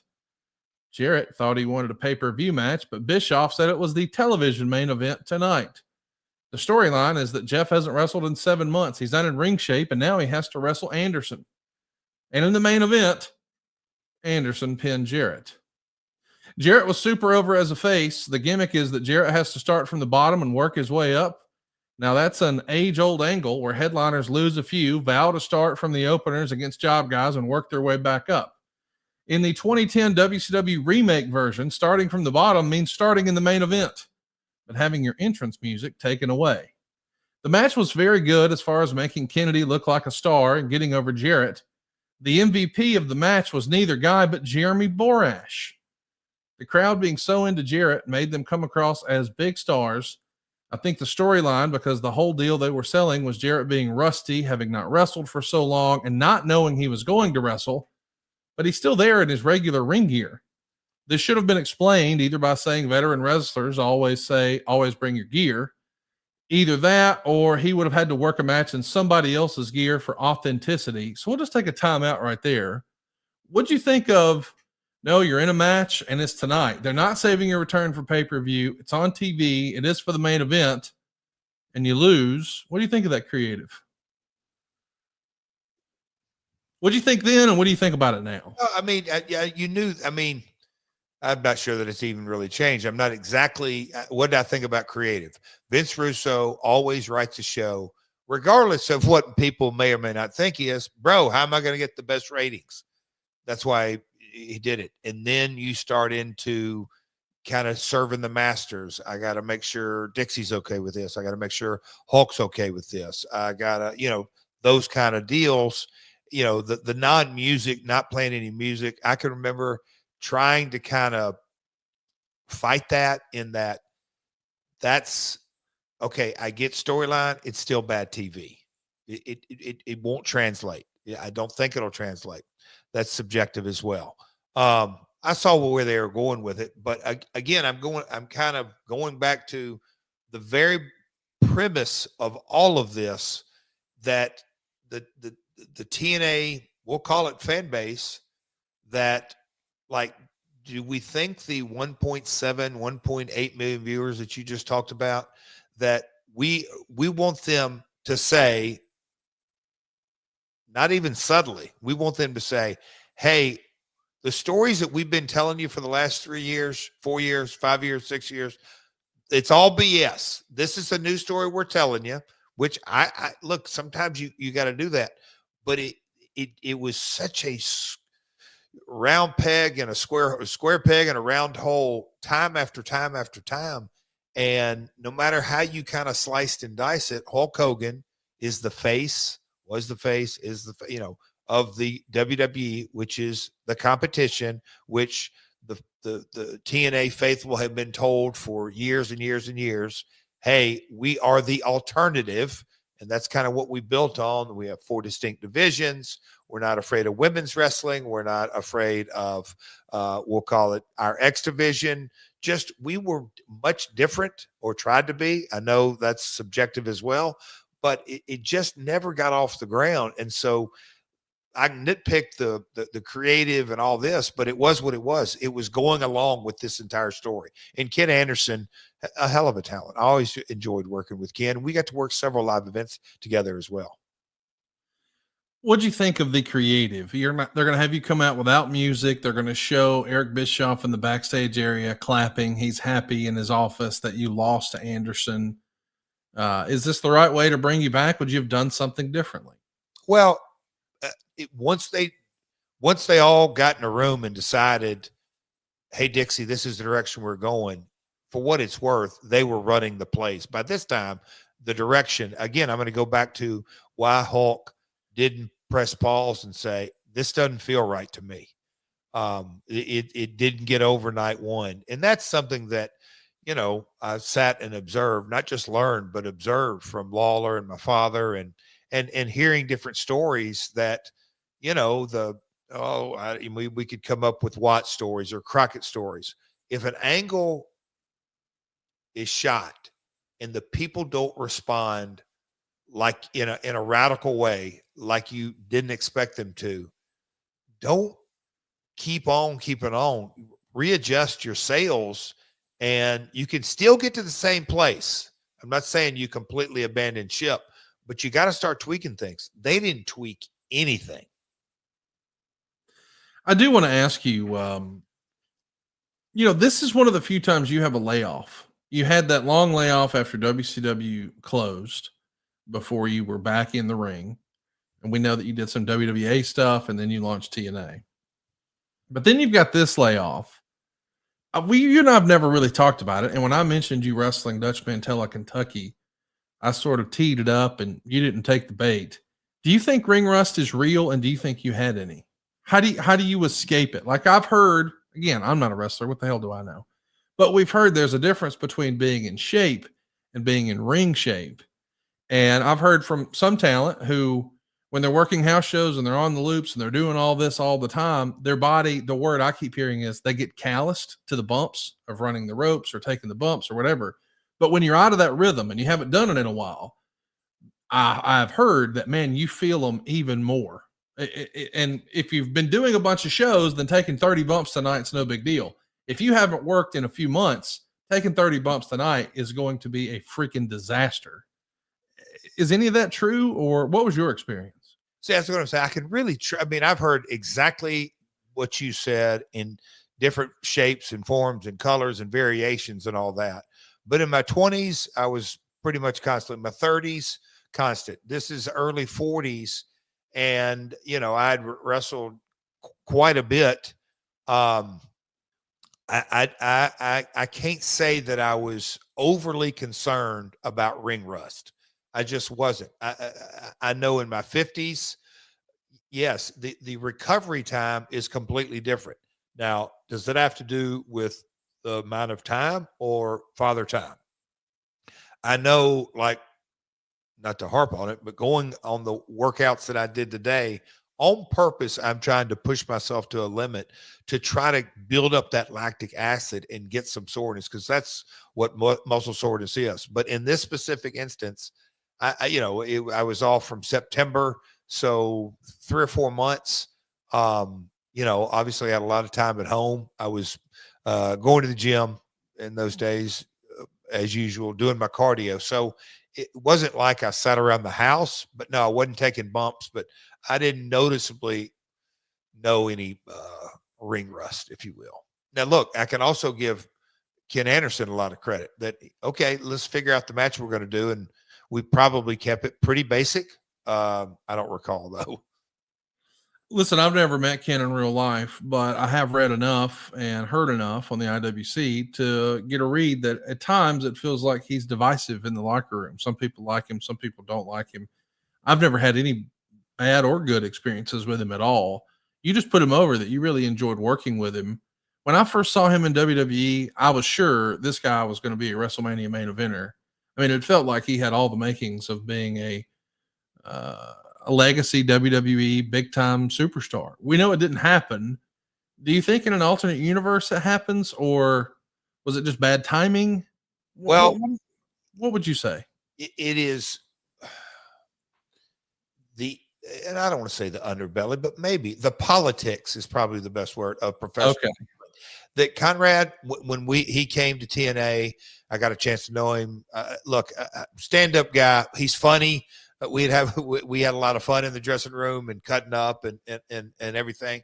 But I look, again, I was at times way too deep in the TNA bubble because, wife, kids, TNA day job, TNA after hours job, as far as the 9 to 5. I never slowed down. So I had no idea of the political whirlwind he got caught up in. And I remember, I believe it was one night at the Doubletree in the after hours having the conversation that somebody referenced that. I'm like, do what? He said, yeah, he got caught on the bad side of this and that. I'm like, Ken?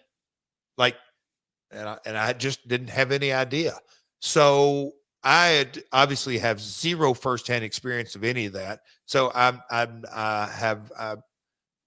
can only do hearsay, but I can only tell you of my relationship with Ken. And I'm not saying just personal. I'm talking about from a professional line of work. He was always nothing but professional, did business, came to work with his A game and contributed.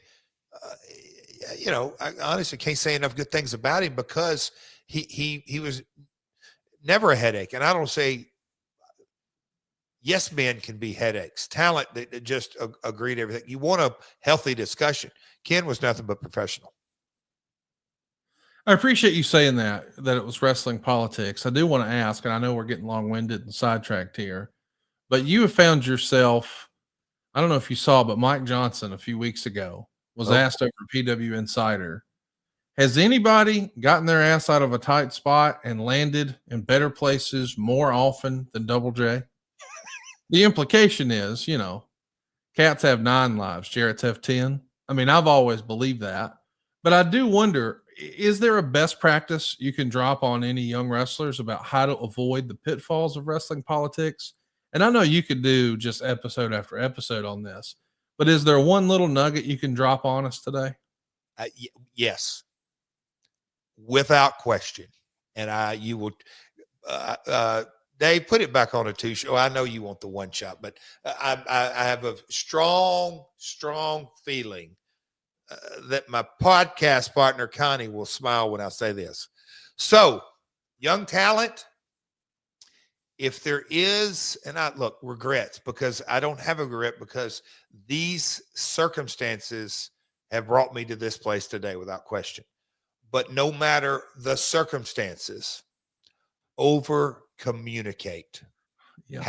Had I over communicated to Vince McMahon on the Jeff and Rhodey and that whole story, then my career would have had a different path. I'm not saying better, I'm not saying worse. It would have had a different path.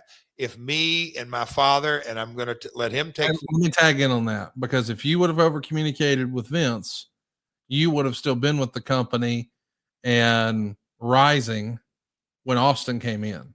Yeah. So by the time Austin got to the top, you would have already been there. I'll let you say that. I mean, it's hypothetical, but yeah. But when you went to WCW, you were right figured in at the top. So why wouldn't you? Yeah. Okay. I'll take that. I'll take that. Me and my father's fallen out. We both didn't really communicate. And Dixie Carter, like in this kind of episode, and that's what I'm saying. Look, I've owned all of my screw ups through the years. I own them all. It's what makes it who I am today. But if I'd have got on a plane and flew out and said, "Hey, Dixie, I'm going to Dallas to talk to your mother and father, and I would really like you to be there.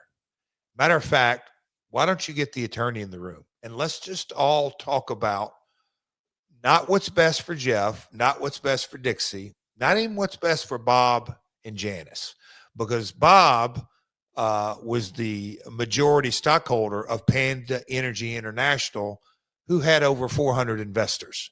So let's go out here and talk about and communicate and over-communicate what's best for Panda Energy International. And then Bob's got the ultimate say. We can all walk away. Over-communicate, folks. You cannot go wrong. Let that be a lesson to all you young whippersnappers. Over-communicate. Let me communicate this a loud and clear voice. When the ratings come in, here's what Dave Meltzer had to say. With the arrivals of Hulk Hogan, Eric Bischoff, and Ric Flair, ratings have increased, peaking with a 1.38 rating on January 28th, the highest for the show in its regular time slot. However, there was both good and bad news, as the show opened with a 1.51 quarter, which may have been the largest in company history. Here you go, Jeff. But then every quarter, except the main event with Jeff Jarrett versus Mr. Anderson, saw the audience decline. So it starts hot and then it tapers until it gets to your story. No more decline. I hope that if people are studying ratings today and they're taking a look at quarter hours and they see there's trends where shows start high and then go down, they notice who they don't dip for. Here's a spoiler.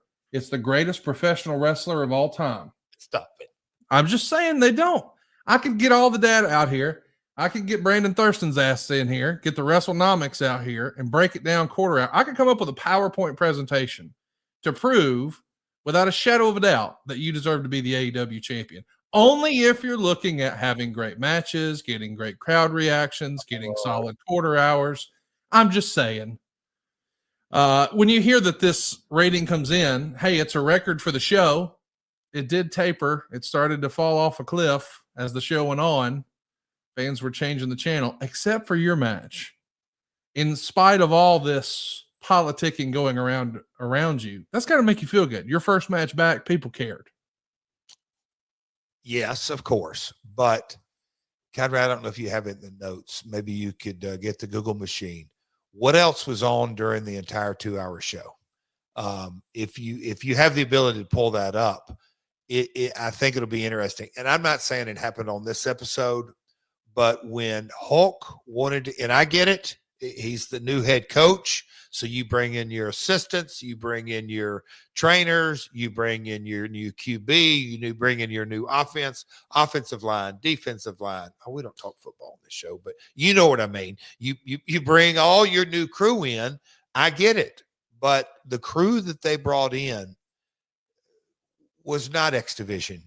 Was not a knockouts division that would be able to follow Gale and Kong and beautiful people and all that. It was, you know, and again, I don't know what the other 6 quarter hours were, Conrad, but this year of 2010, they were trying to put their team on the field, and it was, it did not work. What did work is Double J in the main event. 108,000 people came back. They'd been watching the show and they left. And when Double J came to the ring, even without freaking ring music, 108,000 people turned the station back on. You know, I know you said, hey, we're going to get to that, talking about how Dixie made her power play. But I do want to ask, looking back 15 years later with the benefit of hindsight, if you had your druthers and you were in charge of your creative, how would you have booked the return? Would it have been right to Kurt or something else? Because we referenced it, you would almost, and I believe, and you can give all kind of analogies and but personal issues draw money. But at the end of the day, if you have a personal issue and don't put heat on the heels, you're not maximizing your ROI. So I would have, if they want to portray me that I'm this bad guy that put the company in peril, and you know they were casting me as this just horrible human being. Well, then, kids, let's roll with it and make him be a no good, rotten. Just go all the way with me being a heel. It's not like me being a heel, I was foreign to that. It's even in TNA, of course I was prior to that, but go all the way heel, connect me with a couple of other folks that I recruited that would have been maybe a little bit of a shocker. And that if they really wanted the people to believe that Hogan was going to be the savior, then set him up to be the savior of the company, and let me maybe AJ, maybe take an AJ and beer money, not too big a group, but take enough of the power players in there and make us go all the way heel and insert Karen immediately, because they tap danced around all of it and never told the story. And Vince Russo, to my best recollection, kind of let everybody know this, that we're tap dancing around. Vince loved to produce Karen because she knew Karen could deliver the lines and could get heat and could be dramatic, and just all the things went with it. But we kind of just tap danced around all of it, Conrad. It's like, again, I'm going back to, you want me to go out there in the middle of the ring in the impact zone, and in night one, it backfired on them. 6-sided ring backfired on them. All of it. It was just a mess. I want to remind everybody that the crowd in Orlando, man, they're with you big. And you and I have never talked about this, but do you believe that crowd in Orlando, they just felt like you'd been wronged? You know, they had read online what had happened, and they were Jeff guys and felt like, you know, TNA was getting it wrong and you were being unfairly punished or what have you. Cause it feels like before they even know the story, man, they're with you. I think the old, those who know, no explanation, those who know no explanation is needed. Those who don't know explanation, whatever that thing is. But I think the reality is, we'll call it the people that were our regulars that knew the story. They knew the story. They knew without question the real heel in this story. It even really Hulk. It's Dixie.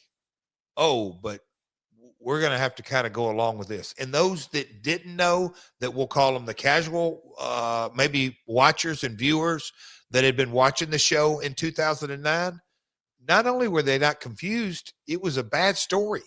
It did, again, going back to, okay, we're going to have a new authority figure, but she's soft-spoken, but we know there's no payoff there. Now, I don't think a fan intellectually says there's no payoff here, but they know that, okay, Jeff's not going to fight Dixie. Okay, this person's not going to fight Dixie. Wait a minute. So where are we going with? Is she making matches or is Hulk making matches? Wait a minute. But no, Eric. Now, we've seen Eric. Okay, so Eric's the real matchmaker because the Hulk's the Hulkster. You know what I'm saying, Conrad? None of the pieces, to me, it was a bad story. Well, it was a bad story, but it's a good story hearing the story behind the story, as you say. We appreciate you peeling the curtain back today.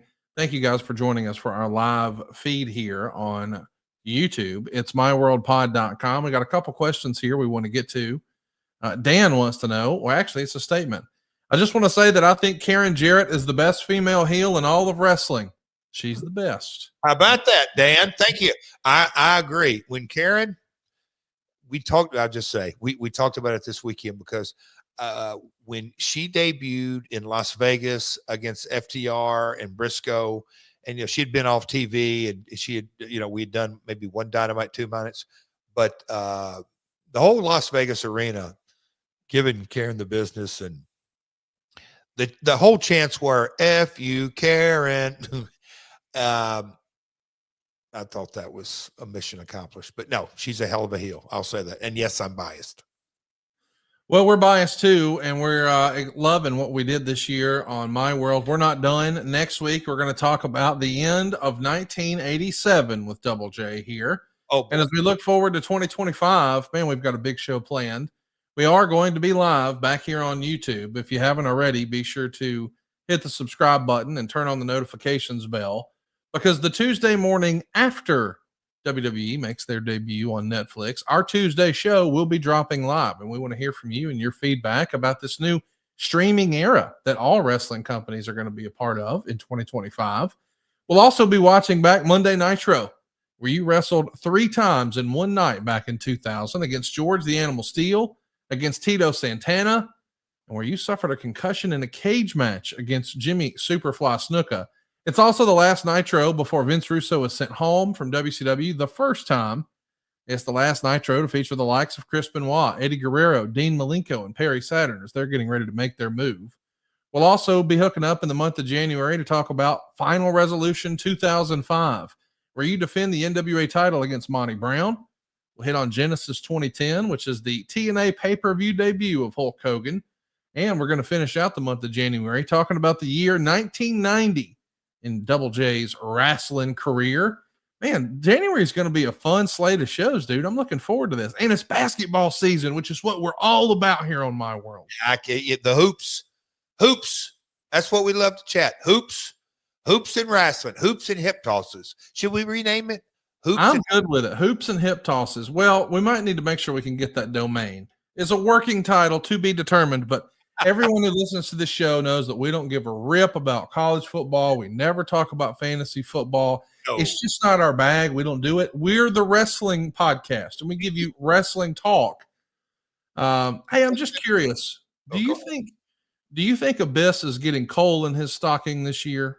You know what I was about to say? I wanted to. It's funny you say that. Look, a long-time listener of the show.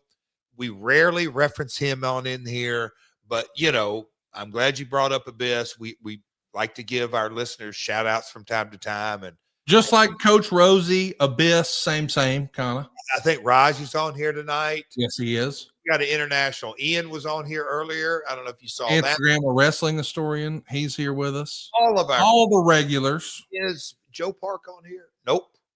Abyss? Nope. Wait, he's working tonight. What am I thinking? But anyway, yes, I think he's going to get coal. And I think the reason he's getting coal, I don't want to say this, is that Yep. He accused us of talking football.